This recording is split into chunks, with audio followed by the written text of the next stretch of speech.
Hello everyone. Um, if you're watching this, I'm assuming that you're interested in running some sort, whatever, for whatever reason, fitness, exercise, whatever it is.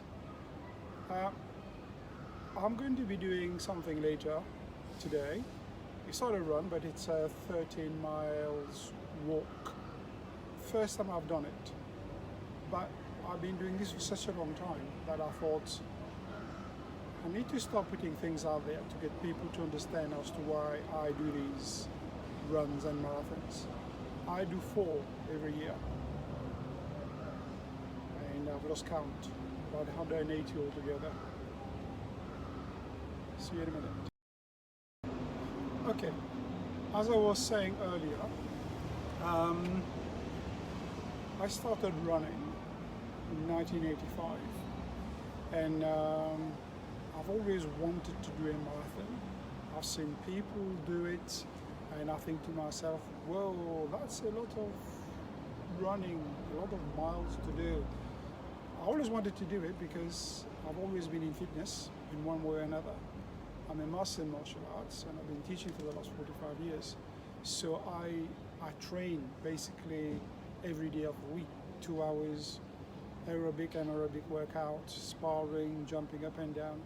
So I considered myself fit, but I never trained to run a marathon. I was also in the army. So in the army, you've got no choice into if you run or not. You're waking up at 6 o'clock in the morning and you go on a 50 miles bash or whatever you do, but it was constant. Anyway, long story short, I asked somebody who was preparing in one of the halls I was teaching, one of the managers there, if what it's like, because he said he's going to be entering the London Marathon, which was fresh and new then, and I said I might be interested. And he looked at me and said, there's no way you can do it because you haven't done any training for it. And that annoyed me. Anytime anybody said to me you can't do something, I'm going to prove you wrong, and I do it. So I entered. I didn't enter the London Marathon immediately. It's difficult to enter, but I entered the next one to me, which was a mini marathon in Guildford, and that was run by the Red Cross. I think it was, I can't even remember, it's such a long time ago, if it was the full marathon or mini marathon, but I did it. No training, and that was fun. And then when I eventually entered my first London Marathon, again, I can't remember how long ago it was, no training. I just went in there and ran, and I did it in about 4 hours, 40 minutes, whatever it was. But I don't do it for time. I do it just for the enjoyment, the fun you can have running. So, but it became a thing. Since then, I've tried to enter as many London Marathon as I can. I eventually did 6 of them. But one that I've been doing constantly is the Reading Marathon. That's a mini. I do that every year. I don't do it anymore. I stopped last year. It got too commercialized. It wasn't what I wanted. And because I started to do the running and enjoyed it, enjoyed the atmosphere and everything else, I thought I'd do it more often. And over the few years, whatever it was, I've made a point of doing 4 marathons a year. Mini marathons or full marathon, whichever one it is. During lockdown, I was doing 1 every month. So, but I like to show that, oh my God, look at me, I've just run a marathon. So I like my t-shirts, I like my medals. Certificates mean nothing, but t-shirt I can wear. And I think, oh, I've done it, yes. So this is my little recompense for the end of it. So I'm getting plenty of pleasure doing it, but psychologically, but physically, I'm also benefiting because keeping me running, keeping me busy, keeping me active with a goal and an aim at the end, even if it's a t-shirt and a medal, has got a good psychological effect on me, but at the same time, my body is benefiting from it. I'm 73 next year, okay, and I'm still as active as I was when I was in my 20s. uh, albeit, you know, some things have slowed down a little bit because you don't want to push too much. The body's getting old, therefore what I want to do is to push it to what my mind said I could do and then regret it afterwards. So that's it, you know, once you get into something like you said to yourself you want to go running, you have to have a purpose, you have to have a reason for doing it. Don't just run because you want to run for charity this year because I've already challenged you to do it. You have got to think of yourself, be selfish, and think of the benefit you are going to get from it, okay? I am sure there are so many videos out there to show you how to run and how to do this, how to do that. Nothing's going to count because you're not having a personal trainer. I'm a life coach as well, by the way. You're not having somebody there showing you what you're supposed to be doing, yeah? Nobody should be teaching you how to walk. You learn that automatically when you're a child. But when you start to run, other things happen in your body, yes? So your gait may be wrong, yes? And all you're going to do is, if you don't correct it, you're going to do yourself injuries. I have never had an injury because I listen to my body so well that I know when to slow down, when to stop. If there is something that's not going right, I will sort it out. Rest, that's what I do, okay? So, how many marathons have I done? I used to say everybody, I've done 150, but it's about probably about 180 or so now. And when I say that to people, they say, but it's over 35 years, you know, 4 years, you know, start counting, yes? So, to me, doing it for my pleasure, but I've got all the medals. So what I have to do is somewhere along the way is to bring all the medals out and wearing the t-shirts as well. So people can say, oh, that's a different t-shirt, yes? So whatever reason you want to do this, for fun, to raise money for charity, whatever you want to do, enjoy it. But remember, when you go into running, it's not a phase, something you do now. If you want to benefit fully from it, full experience and getting fit. Hello again. This time I'm behind the camera, just to show you where this walk I'm taking part in is at. That building on the left hand side there is the County Hall, Kingston, as you can tell by that bus. And we are going to start registering in about 15 minutes. I was here much earlier than that. I walked in and nobody had a clue what was going on. So I had to explain to them that there was a walk race going on today. Therefore, they thought, okay, you need the registry office, and they sent me to the birth and death registry. Totally no clue. So here we go.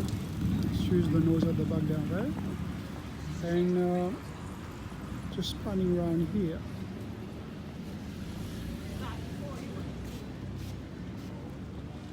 That's the square, and that's where it will all begin. Again, just to mention again, I have never done one of those before, as in walking race, if that's what you want to call it. It's not a race either. I think it's just people getting together on a balmy summer night. It's 23 degrees, 24 degrees at the moment. It's nearly 5 o'clock. And people are doing it for charities and various reasons. So one of the things you get if you start to do competition, in inverted commas, if you want to call it that, is that you're going to get something that you don't get if you run on your own. It's the atmosphere. And it's entirely up to you. It's entirely up to you how you do this. You can either you know, just run on your own, which a lot of people do, which are.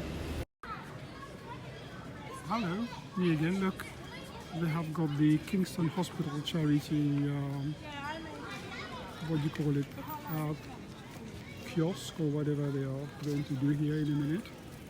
And the place is getting a bit animated, but not from people taking part, it's just people getting on with their business. I've already been in to check. I've gone in there, and this is what I've got. T-shirt, map, container for water from Starbucks, and the medal will come later. Okay, eating is obviously important because you need fuel to do the work you are going to do, but when to eat is obviously more important. If you're going to go on a very long run, obviously you don't fill your belly up before that, because all you're going to do is holding on to the food in your stomach, because your body can't do the two things at the same time. It can't digest and it can't provide blood to your body as you run. So, best to eat as early as you can before the race, 2 hours, 3 hours, whatever it is. But I am not racing, I am walking. Therefore, I can get away with this. Plus, I haven't eaten anything all day. And because I haven't eaten anything, I don't want to feel any weakness when I'm walking. Therefore, I've decided I'm going to have some fish and chips, some protein, carbohydrate, and some salad to make it go down easily. But at the same time, not too demanding on my stomach. And balance also, but not as balanced as it should be, okay? It's just to make sure that I've got something in my stomach as I do the walk. I've also got a drink with it, which is this over there, which is the Fanta. But what I've done is I've put salt in it to replace any salt that I might be losing because it's hot. And I start to walk and then start sweating, I know for a fact. Okay, that's it on your food. Hello, it's me again. Look, that's the map. Starting with this little box on the right hand side there, that's the starting point. And then we're going all the way from the bottom, all the way around, carry on to the top, where it says 13 miles, back to the other side, and we're back in Kingston. This is what's going on right now. That's the starting line down there, and as you can tell, there's a few people waiting. Below 200 people doing this, a lot doing the 6 miler, 6 miles I think, and the others are doing the 13, about 48, 50 people doing this. And as you can tell also that a lot of them have got their t-shirt on already. Mine is in the bag. I don't like to wear it until I have done the race. There we go. Now, when I was eating earlier, fish and chips, it's kind of digesting already while I've been sitting down here. What's going on with food before you run? You shouldn't be eating, honestly, because it's going to make you ill. And the last thing you want to do is to try. Can you see about 10 down there after the start? Yeah, the white top. Yes, they are selling kimchi in there. If you're not used to kimchi, it's going to have an instant reaction in your stomach, and people are buying it to me before they start. So I don't know what's going to happen when they start. Probably run a bit faster. Okay, back before we start, and what we're getting here is a little bit of entertainment from Korean groups. When I say groups, I mean group. I don't know if they are just amateurs or they do this professionally, but there we go. So just kind of encouraging everybody to get going. This is going to go on for 10 minutes, which is my goal. So I don't want you to be watching this for 10 minutes, therefore. Okay, that's what is behind the line, ready to start. We've just been pointed out to who is going to do the 5 mile with the marker in front and the 13 miles. I'm going to be following Rachel. There we go. This is it.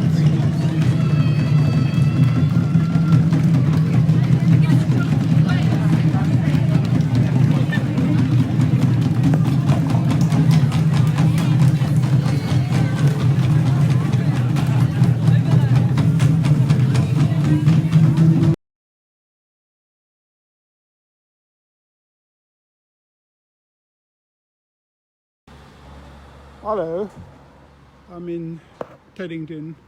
It's now 9 o'clock. I'm still walking. There's 3 people behind, in front of me there, or the leader and 2 other people I've been working with. I stopped to do this, and we've lost everybody. There's anybody behind us. So here we go. Probably got another hour of walking to do. Okay, so we are on we are on Richmond Bridge, I think. Yeah, Richmond. And this is a checkpoint with some water and whatever. And then from there we carry on our ways. The only people that's on it at the moment is the people you see in front of us. 2 of them are the volunteers here giving out water. And that's the police going on. Okay, I'm walking, and back where we started. What is video? Say again? Video license. Yeah, video for. We are finishing. Are you finished? Yeah, finished. How, Yeah. how much you done it? 13 months. 13 is nothing. This morning people he done it 100 kilometers. Way. I see people he's done it 100. Good on them. Good on them. No, that's true. I see people he's done it 100 kilometers. Yeah. There was one lady. She's 86 years. Yeah. I don't know. That was done it for me when I was teenagers. Yeah. 120 kilometers. Fantastic. Yeah, with a bicycle. And if you're talking about sea, Yeah. I was do like 2 times around for all Mediterranean. Wow. Yes, but that's great. Good on you. How about Okay. How you done it 30 kilometers today? Yes. 13. Yeah. That's the end, yeah. Yeah, that's the end. Okay, I wanted to finish with those people, but the Italian wanted to speak with me. Here I am, right through. And guess what?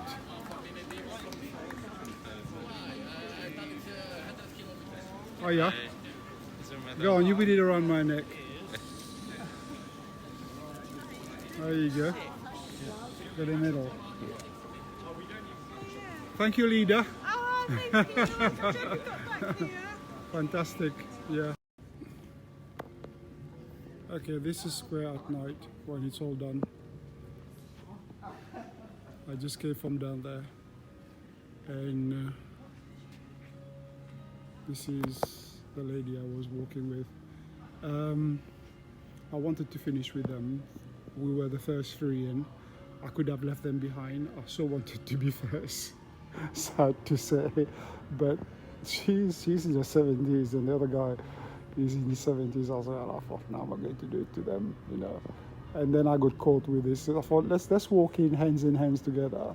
But then I got caught with this chap who wanted to tell me that, you know, there are 100 and, you know, people in 105 years old or whatever it is, and they do 300 miles or whatever it was going on about. Anyway, that's it. I'm done now. I'm going to catch the bus and make my way home. Okay, and here it is. You have to decide if it was worth it or not. Well, happy running next time.